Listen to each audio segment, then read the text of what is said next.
Варшава ставит ультиматум Лукашенко, Дуров работает на контрразведку и что Путин подарил Ким Чен Ыну. Обо всем этом расскажу подробнее в эфире «Нехта». Самые важные и интересные новости. Что по нефти и газу, в чем, вероятно, запутался советник главы Офиса президента Украины. Украина вынуждена выполнять эти требования соглашения об ассоциации. Совместное производство оружия. Чем закончилась встреча советников по нацбезопасности ведущих стран мира? Все должно делаться внутренним ресурсом. Пилоты украинские, техники украинские, западных техников, западных пилотов быть не должно в Украине. Украина усиливает Покровское, но, вероятно, ослабляет другие направления на фронте. Спасибо, что смотрите, спасибо за доверие. Не забывайте ставить лайки, оставлять комментарии. Не забывайте подписываться на канал, все это очень важно. Поехали. Украина перебрасывает подразделения под Покровск, чтобы затормозить российское продвижение к городу и отсрочить его штурм. Издание Forbes пишет, что одну из немногих наступательных бригад Национальной гвардии Украины Карадаг переводят с юга страны под Покровск. Перемещение бригады численностью около 2000 человек с ее обычных позиций на юге Украины на незнакомом поле боя на востоке подчеркивает срочность проблем Украины между Авдеевкой и Покровском. Ранее российские военблогеры, так называемые военкоры, писали, что украинское подкрепление не знакомо с местностью. Днем ранее народный депутат Украины Марьяна Безуглая писала о переброске подразделения, которое длительное время держало оборону в Угледаре, тоже туда же, на Покровск. Мы поговорили об этом с экспертом. Какая основа, какую цель преследует украинский генштаб, я пояснить не могу. Ведь на то она и война, что вводить в заблуждение, туман войны, здесь перебросили, здесь переместили, создали видимость, а потом вернули. Я хочу верить, что это все элементы одного большого тактического задума, который действительно нам потом поможет. Курская операция съедает много ресурсов, много техники, много людей, много боеприпасов. По первому приоритету обеспечивается Курское продвижение, Покровск, по остаточному. Что есть, то и забирайте. Да, там снаряды есть, техника еще есть, но если бы было больше техники, больше людей, больше амуниции, то и было бы, скорее всего, меньше российского продвижения там. Политзаключенные в обмен на транзит товаров. Такие условия готовы предложить в польском сейме для Александра Лукашенко. Варшава требует освобождения Андрея Почобута и других политических заключенных в Беларуси.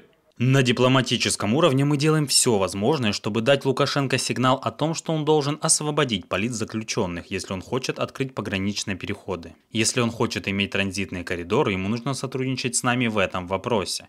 Мы пытаемся показать, что если он не будет сотрудничать, последствия для него, для его режима и для его страны будут действительно тяжелыми. Спикер Сейма также отметил, что давление мигрантов на границу Польши и Беларуси существенно снизилось в последнее время. Лукашенко превратил Беларусь, гордую независимую страну, практически в колонию России, говорит Шимон Головня. Украина таки продолжит транзит российской нефти в Евросоюз в 2025 году. Говорит Михаил Подоляк, советник главы Офиса президента страны. Правда, есть вероятность того, что Подоляк ошибся в контрактах. Ведь ранее он говорил, что Украина прекратит транзит нефти после 1 января 2025 года. Мы поддерживаем Еврокомиссию в стремлении диверсифицировать поставки нефти для некоторых стран региона, чтобы снизить или полностью убрать присутствие российской нефти. При этом Украина выполняла и будет выполнять свои контрактные обязательства в полном объеме до предусмотренной даты завершения таких контрактов. Действительно, 1 января 2025 заканчивается контракт на транзит газа, а по нефти контракт закончится только в 2029 году. В соглашении про ассоциацию с ЕС сказано о том, что это обязательство Украины. И Украина вынуждена выполнять эти требования соглашения об ассоциации и в дальнейшем будет придерживаться всех условий тех контрактов, которые подписаны даже без ее участия, например, на поставки прямые поставки нефтяного сырья из России, например, на заводы венгерской компании МОЛ. Единственное, что необходимо будет учитывать европейским потребителям нефтяного сырья, это то, что Украина полномочна вводить санкции против тех компаний, которые поддерживают войну в Украине. Совсем недавно такие санкции были введены против нефтяной компании «Лукойл». Не исключено, что перечень компаний, которые попадут под санкции, увеличится. Советники по нацбезопасности США, Великобритании, Германии, Франции и Украины встретились, чтобы обговорить поставки Киеву оружия, разрешение на его использование, совместное производство и обслуживание уже поставленного оружия. Все должно делаться внутренним ресурсом. Пилоты украинские, техники украинские, западных техников, западных пилотов быть не должно в Украине. По крайней мере сейчас вот такая вот установка. И это идет от политического руководства Соединенных Штатов Америки, потому что американские пилоты на пенсии, которым там 40-45 лет, неоднократно заявляли желание, мы бы хотели, мы не против, поехать в Украину, воевать на этих самолетах, тем более Украине этих самолетов пообещали там по 95 штук. Мы готовы, и наземный персонал тоже можно найти, но все опирается в политическую составляющую. Если Соединенные Штаты Америки говорят нет, нельзя, то никто, конечно, не поедет в Украину, не будет воевать в Украине. То есть здесь мы упираемся уже в такой потолок, что мы не можем получить больше самолетов, чем у нас есть подготовленных пилотов. То есть здесь скрывается такая возможность, окно возможностей. Представьте себе, что к нам едет там, не знаю, 25 пилотов, то есть получается Украине нужно дать сразу 25 самолетов, ну, не хотят этого пока делать. К слову, премьер-министр Дании говорит, что ее страна была готова передать Украине F-16 еще в самом начале войны, но шли длительные споры по поводу этого решения. Павел Дуров, оказывается, контактировал с французской контрразведкой. Об этом стало известно журналистам издания «Либерасьон», а сам Дуров якобы подтвердил это на допросе. Основатель Telegram якобы признал, что встречался с агентами французской контрразведки в Дубае, по словам источника издания. Дуров утверждал, что сотрудничал с Главным управлением внутренней безопасности Франции в рамках борьбы с терроризмом, поддерживая связь через горячую линию и специальный имейл, что позволило предотвратить несколько терактов. Источники «Либерасьон» заявляют, что Дуров якобы добровольно передал правоохранителям свой телефон с кодом доступа и согласился сотрудничать. Но официального подтверждения этой информации пока нет. Российский Росстат спас нефтебазы от ударов беспилотников.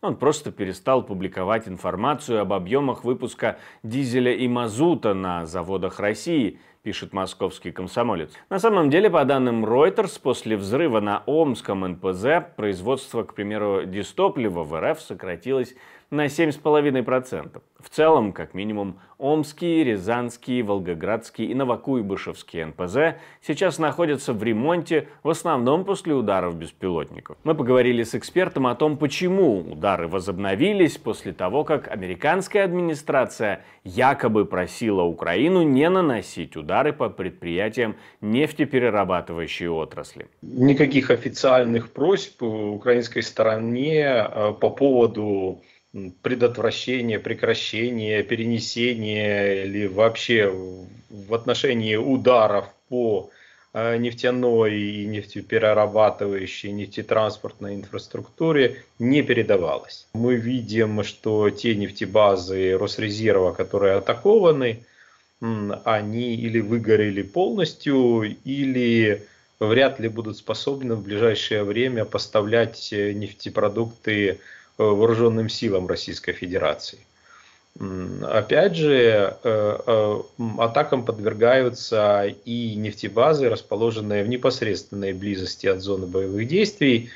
Я не скажу, что профильные эксперты имеют какую-либо информацию о том, насколько эти удары эффективны, то есть насколько они сократили количество вылетов боевой авиации, но мы можем говорить о том, что, во всяком случае, транспортное плечо доставок нефтепродуктов, оно увеличилось очень серьезно.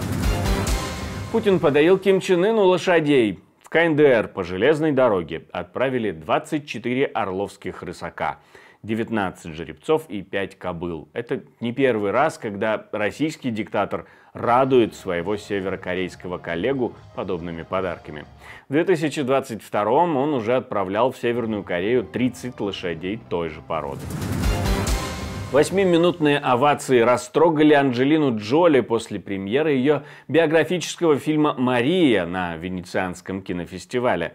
Сама актриса говорит, что потратила более чем полгода на подготовку к сложной роли греческой оперной певицы Марии Каллас в драме чилийского кинорежиссера Пабло Ларраина. В результате не смогла сдержать слез от оваций, зрители аплодировали ей стоя около 8 минут.